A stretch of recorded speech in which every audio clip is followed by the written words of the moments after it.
नमस्कार दोस्तों, उषा जी के चैनल कथा भक्ति में आप लोग का स्वागत है। अब हम दुर्गा सप्तमी की चौथे अध्याय की कथा सुनेंगे। ऋषि बोले, अत्यंत पराक्रमी उस दुरात्मा महिषासुर एवं उसकी सेना के देवी द्वारा मारे जाने पर इंद्र आदि देवतागण अपनी वाणियों द्वारा देवी की जी की स्तुति करने लगे। जिस देवी ने उसकी शक्ति के सारे जगत को पर्याप्त कर लिया, जिसका स्वरूप सभी देवता का समूह है। सभी देवता एवं महर्षि जिसकी पूजा किया करते हैं, उस अंबिका देवी को हम प्रणाम करते हैं। वही देवी हमारा मंगल करे। जिसके अतुल प्रभाव को एक बल को भगवान शेषनाग, ब्रह्मा तथा हरि भी नहीं कह सकते। वही चंडिका देवी सारे जगत के पालन के लिए तथा अमंगल के भय का नाश करके विचार कर रहे, जो श्री स्वरूणी पुण्यात्माओं के घर में भी लक्ष्मी स्वरूपा है, पापियों के घर में दरिद्रता, पवित्र बुद्धि वालों के घर में बुद्धि, श्रेष्ठ पुरुष के यहाँ श्रद्धा, कुलीन मनुष्य के लज्जा स्वरूपनी है। इस प्रकार के देवी जी को हम आपको प्रणाम करते हैं। हे भगवती, आप विश्व का पालन करें। हे महेश्वरी, आपके इस आदित्य रूप का असुरों के भय करने वाले आपके महान पराक्रम का एवं देवता तथा असुरों के सामने संग्राम में किए गए आपके अद्भुत चरित्रों का वर्णन हम किस प्रकार कर सकते हैं। हे भगवती, आप संपूर्ण जगत का कारण हो। सत्य, रज, तम इन तीनों गुणों वाली होते हुए भी आप अजय हो। दोषों के कारण हम लोग आपको जान ही नहीं सकते। हम तो क्या विष्णु, शैव आदि भी आपका पार नहीं पा सकते।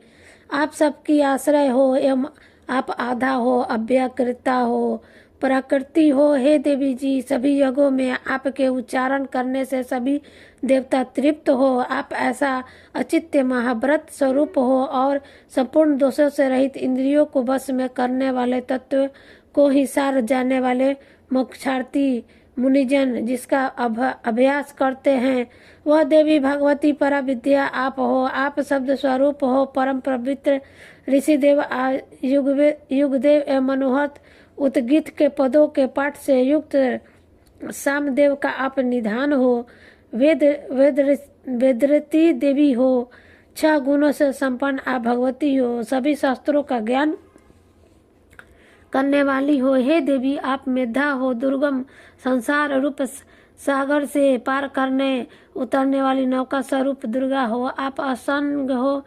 कटभ दैत्य के शत्रु विष्णु के वक्षस्थल पर निवास करने वाली आप लक्ष्मी स्वरूपा हो।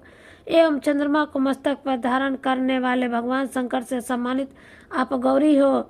यद्यपि आपका सुंदर स्वरूप तथा परिपूर्ण चंद्रमा के बिंब का अनुकरण करने वाला एवं निर्मल मंद मुस्कान से सुशोभित है। इस प्रकार के निर्मल मंद मुस्कान से सुशोभित चंद्रमुक्त को देखकर क्रोध से परिपूर्ण महिषासुर ने झट ही आप पर प्रहार किया।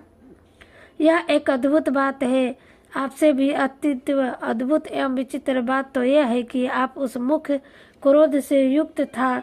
उदय होते हुए चंद्रमा की भांति लाल लाल था। तनी हुई भय अति विकराल थी। ऐसा देखकर महिषासुर ने अपने प्राण तुरंत वहीं पर नहीं छोड़ दिए।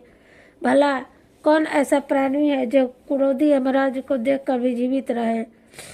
हे देवी जी, आप प्रसन्न हो।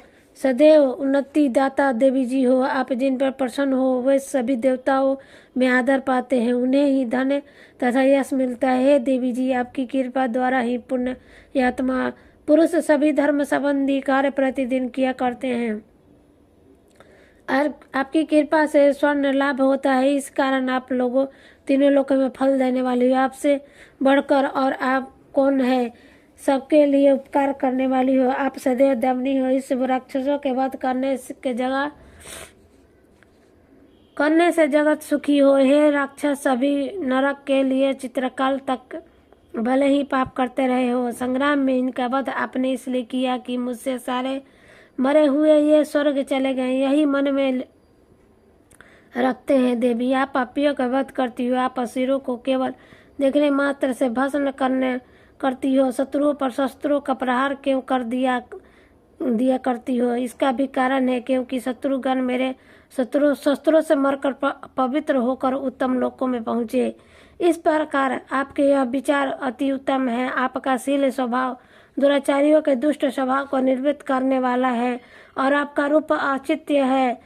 आपकी अन्य किसी के साथ तुलना नहीं की जा सकती। और आपका पराक्रम तो देवताओं के पराक्रम को नाश करने वाला और दैत्यों का नाश करने वाला है। इसी प्रकार आप शत्रु का भी दया किया करती हैं। आपके पराक्रम की तुलना हे देवी किसके साथ हो सकती है? आपके रूप में भी परम मनोहर है, परंतु शत्रुओं को भयदायक है। हे वरदायिनी, त्रिलोकी भर में यह आप में ही दिखाई देता हूँ।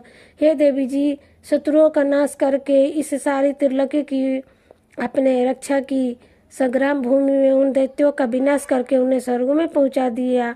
वहां हमारा भय भी दूर कर दिया जो कि हमें उन्मत्त दानव डराया करते थे। हे माता, आपको नमस्कार है। हे देवी, हमारी शूल से रक्षा कर।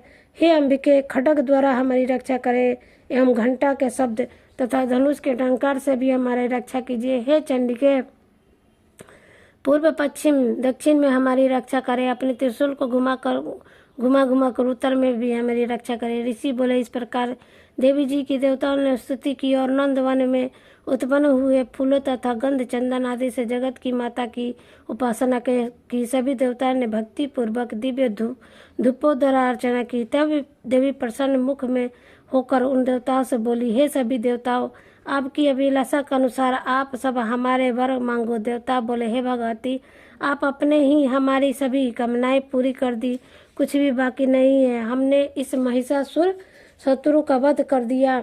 फिर भी यदि प्रसन्न पूर्वक हमें वर देना चाहती हो तो माता यह वर दीजिए कि जब जब भी आपका स्मरण करें तब तब हमारी बड़ी आपत्तियों आप दूर करें। हे प्रसन्न वंदने माता ईश्वरी, जब भी मनुष्य इस स्तुति द्वारा आपकी स्तुति करे तब उसे वित्त ऋषि वैभव दीजिए।